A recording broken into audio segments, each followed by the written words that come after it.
ونصلي على رسوله الكريم أما بعد قال الله تعالى في كلامه المجيد وفرقانه الحميد إنا أنزلناه في ليلة القدر وقال النبي صلى الله عليه وسلم من قام ليلة القدر إيمانا واحتسابا غفر له ما تقدم من ذنبه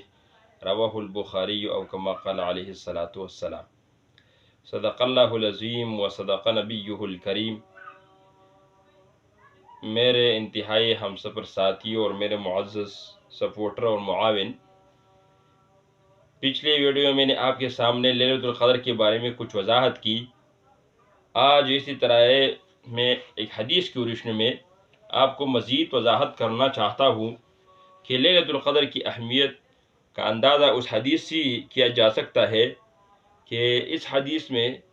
اللہ رب العالمین اپنے بندوں پر کتنے رحم فرماتے ہیں اور کرم فرماتے ہیں اور اپنے مومن بندوں کے ساتھ کیا سلوک کرتے ہیں۔ جب شب قدر میں قیام ایمانداری، نیکنیتی اور اخلاص سے ساتھ کرے گا تو اس کے اگلے سال گناہ معاف ہو جائیں گے۔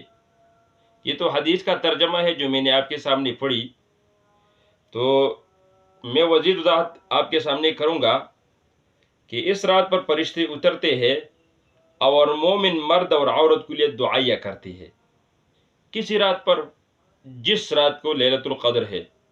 تو اسی لیلۃ القدر کی رات کو فرشتے مومنین جو مرد ہے اور عورت ہے ان کے لیے دعا کرتے ہیں۔ اس سلسلے میں رسول اللہ صلی اللہ علیہ وسلم نے مزید ایک حدیث فرمائی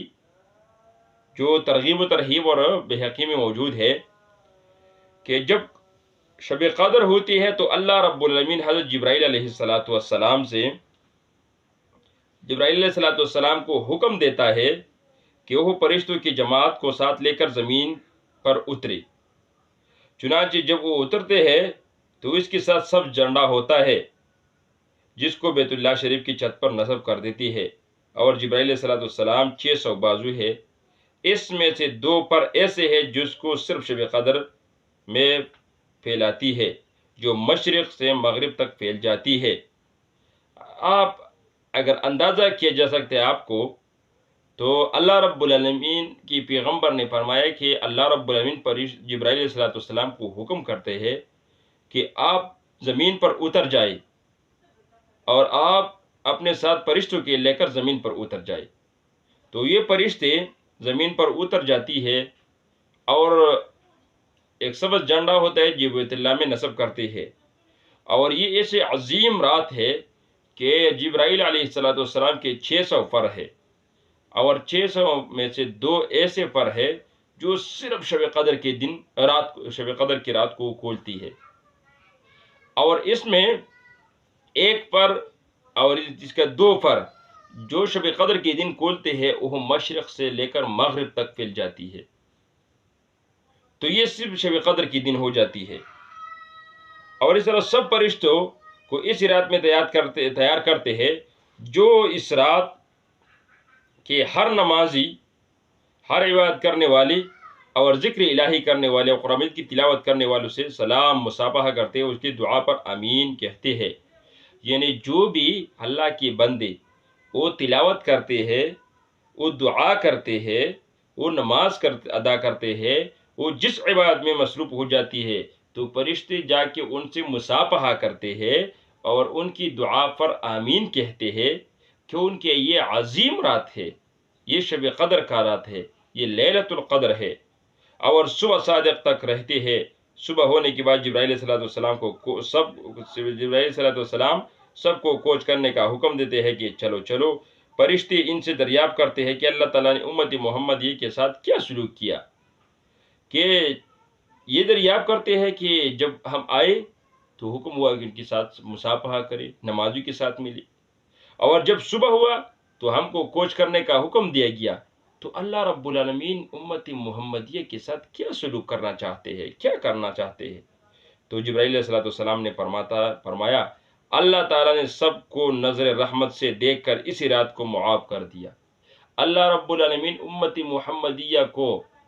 رحمت کے نظروں سے دیکھ کر سب کے سب کو معاف کیا۔ اور پھر آگے فرمایا سوائے 4 آدمیوں کی، وہ بدبخت 4 آدمی جس کو شب قدر کی دن معافی نہیں ہوتی، وہ کون ہوتے؟ صحابہ کرام نے فرمایا کہ 4 آدمی کون ہے؟ تو آپ صلی اللہ علیہ وسلم نے فرمایا وہ 4 آدمیوں میں سے ایک وہ ہے جو شراب پینے والا ہے، جو مسلسل شراب پیتے ہے، اور دوسرا وہ والدین کی نافرمان ہے، جو ماں باپ کی نافرمانی کرتے ہیں، اور تیسرا یہ ہے کہ رشتہ توڑنے والا سا، جو اپنوں سے تعلق توڑتے ہیں، ان کو شامل کیا، اور چوتھا یہ تو کینہ کرنے والا، بغض کرنے والے انسان۔ تو یہ 4 آدمیوں کے لیے اسی دن معافی کا اعلان نہیں ہوتی، باقی سب مسلمانوں کے لیے اس دن معافی کا اعلان ہو جاتی ہے۔ تو اس مقدس رات کو غنیمت سمجھنا، مسلمان بھائیوں اور بہنوں کو چاہیے کو نیک نیتی کے ساتھ، اپنے دل میں خشوع خضوع کے ساتھ عبادت الہی میں یہ رات گزارے۔ قرآن مجید کی تلاوت کرنا، تسبیح و تحلیل کرنا، تکبیر کرنا، توبہ و استغفار کرنا، یہ سب کرنا، اور اس رات کو اپنے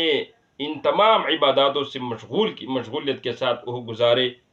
تو رسول اللہ صلی اللہ علیہ وسلم آخر عشرے کے اندر اتنی کوشش کرتے ہیں کہ جتنی کوشش وہ کبھی کسی اور دنوں میں نہیں کرتے۔ تو اس حدیث سے یہ بھی معلوم ہو جاتی ہے کہ جتنے بھی گناہگار آدمی ہے، اگر وہ اللہ رب العالمین کے دربار میں وہ اپنے معافی کا اظہار کرے، اللہ رب العالمین سے توبہ کرے، استغفار کرے، تو اللہ رب العالمین ضرور اس کو معاف کرتے ہیں۔ تو یہ کچھ وضاحت کی لیلۃ القدر کے بارے میں، جو جبرائیل علیہ السلام اپنی فرشتوں کو ساتھ لے کر دنیا میں اور دنیا کے ہر کونے تک وہ جا پہنچ جاتی ہے، اور وہ فرشتے مسلمانوں کے ساتھ مصافحہ کرتے ہیں، ان کے ساتھ دعا میں شامل ہو جاتی ہے، دعا پر آمین کہتے ہیں، توبہ استغفار میں وہ شامل ہو جاتی ہے۔ تو میں بھی اور آپ بھی اللہ کے بندے ہیں، اللہ سے دعا کرتے ہیں کہ اللہ رب العالمین اس رات کی بات ہمیں نصیب فرما، اور اس رات کی بات کو ہمیں توفیق دے کہ ہم بھی اس رات کی بات کریں۔ تو میں بھی درخواست کرتا ہوں، اور آپ سے بھی، کہ تمام مسلمان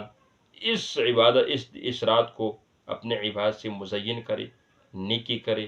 گناہ کا کام چھوڑ دے، تو انشاءاللہ ہم بھی کامیاب ہو جائیں گے اور آپ بھی کامیاب ہو جائیں گے۔ انشاءاللہ اگلے ویڈیو میں پھر لیلۃ القدر کے بارے میں مزید کچھ وضاحت کرنا میرا مقصود ہے، انشاءاللہ میں کروں۔